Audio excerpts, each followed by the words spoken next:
Rendez-vous. C'est tout ce qu'il vous reste à faire. Rendez-vous. Des appels au génocide. Ils sont tombés sur la tête. Vous n'aurez pas mon 100 millions de dollars. Cruel, horrible, inhumain. Qu'est-ce que c'est que ça? Un politologue, pas comme les autres. Loïc Tassé. Loïc Tassé, bonjour. Salut Benoît. Un débat terne entre une anguille et un toutou. C'est comme ça que tu me le présentes. Moi, c'est comme ça que je résume le débat. C'est L'anguille, c'est Vance. Ouais. Insaisissable. On lui pose une question. Oups, il s'en va dans une autre direction. Très bon. Oui, il était très bon pour détourner l'attention. Puis je pense que malheureusement, la plupart des gens n'y ont vu que du feu. Des gens qui aiment beaucoup l'actualité, qui connaissent les débats, ont tout de suite vu qu'il essayait de noyer le poisson. Ça, c'est de ce point de vue-là, il a perdu. Mais je pense que pour la majorité des gens, malheureusement, il a gagné. Et le toutou, ben évidemment, c'est Walz. Ah, mais on peut négocier. Il était gentil. On va être d'accord là-dessus. Puis les deux, d'ailleurs, disaient oui, on peut s'entendre. Non, c'était civilisé, Loïc. Moi, j'ai aimé ce discours-là. Mais trop gentil.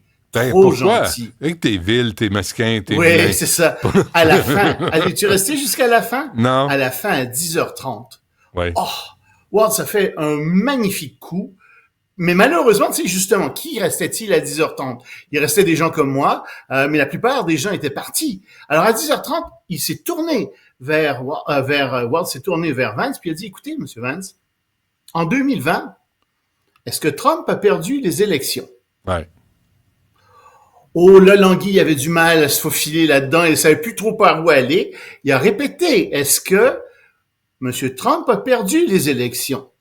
Puis, il était pas capable de dire que Trump avait perdu les élections, Vance. Mais tu vois, là, Tim Walz mérite pas d'être vice-président parce qu'il est pas assez coordonné dans sa tête pour lancer cette question-là au début du débat parce qu'elle est excellente. Elle est fondamentale. Elle était excellente. C'est vrai. Puis, il a fini par dire, il a conclu, regardez, vous êtes le pantin, enfin, il n'a pas dit ça exactement comme ça, mais vous êtes le pantin de Trump, il n'y a aucun mur de séparation entre vous et Trump, vous êtes manipulé par Trump, comment peut-on avoir confiance en vous comme vice-président pour défendre les institutions, pour défendre la Constitution, si vous êtes incapable de dire ça? Et c'est une vérité simple, là, que Trump a perdu. Et il était excellent là-dedans. Mais c'est là que je te dis, tout le reste du débat, trop gentil. Ah, on peut s'entendre sur ceci, on pourrait s'entendre sur cela. Il y a eu des bons moments, par exemple, avec les questions de l'avortement. Tu sais, il a dit, nous, dans mon État, ce qu'on fait, c'est que on fait confiance aux femmes et on fait confiance aux médecins. C'est vraiment, c'était bien, mais pas assez pour gagner. Et Vance, c'était plus jeune. Mais il a menti, Walz, là, sur Hong Kong. T'étais là, toi, Loïc, tu étais là. Oui, j'étais à Tiananmen même, oui. En 89. Ça, c'est autre chose. Moi, j'étais vraiment là. Tu étais ensuite, là. As-tu vu j'ai été évacué vers Hong Kong. L'as-tu vu passer? Ben, écoute, j'ai été évacué vers Hong Kong. Je l'ai pas vu. Tu l'as pas vu, hein? Fou, hein? Mais parce qu'il était pas là.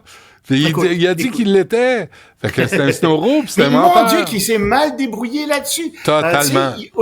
Au lieu de dire au début, oui, j'étais confus. Vous savez, c'était très émotif, ça fait longtemps, puis c'est vrai. Je pensais presque y être, mais c'est vrai, j'étais pas là. C'est une erreur de ma part, puis de dire que ça arrive à tout le monde de commettre des erreurs. J'y étais au mois d'août. Dire ça, oui, c'est ça, mais pas après. Non, il se met à se lancer dans des... Ah, j'ai été en Chine plusieurs fois, j'ai aidé toutes sortes d'associations, mais on s'en fout de ça. Et il parlait trop vite. Puis tu sais, tu le regardais, il a jamais souri dans le débat. As-tu remarqué? Jamais. Ouais. On avait presque l'impression qu'il allait fondre en larmes à plusieurs reprises. Tu sais, qu'il avait les gros yeux là, puis tu comme un... Oui, comme un petit garçon là qui risque d'être disputé là, puis. C'est pas il y a quelque chose de pas rassurant. Loïc, écoute, je suis désolé, j'ai François Bonnardel qui attend en ligne, le ministre de la Sécurité publique. Attendre? Mais fais-moi une autre nouvelle, 30 secondes, s'il te plaît. Écoute, une bonne nouvelle parce qu'il y a un entraînement de mauvaise, OK? Ouais. Je veux te dire, la BBC a mis à la disposition du public une bande de son extraordinaire. C'est sur le site, c'est 23 catégories, 20 000 sons différents. C'est vraiment une très, très belle banque. C'est gratuit. On peut y aller. Alors, les nouvelles sont tellement lourdes et mauvaises aujourd'hui que je me suis dit, ça nous prend quelque chose. Ça nous prend une bonne nouvelle. La voilà. Et c'est des bruits de tout. T'as de tout. T'as des bruits de jouets, d'oiseaux, d'avions, de la nature. Tout. Tu sais, voilà, on en a quelques-uns, ça c'est des des petits oiseaux. Ça fait du bien, les petits oiseaux. Bon, écoute, j'étais sûr que ça te ferait du bien. On se Monsieur reprend Bonardel va apprécier ça, des gazouillis. on va y en mettre des petits Ça oiseaux. va le détendre. Là. La vie est dure. Les petits oiseaux, ça fait du bien. Voilà. OK, merci. À demain. Merci, Loïc. On se reparle demain avec plus de temps, promis. À demain.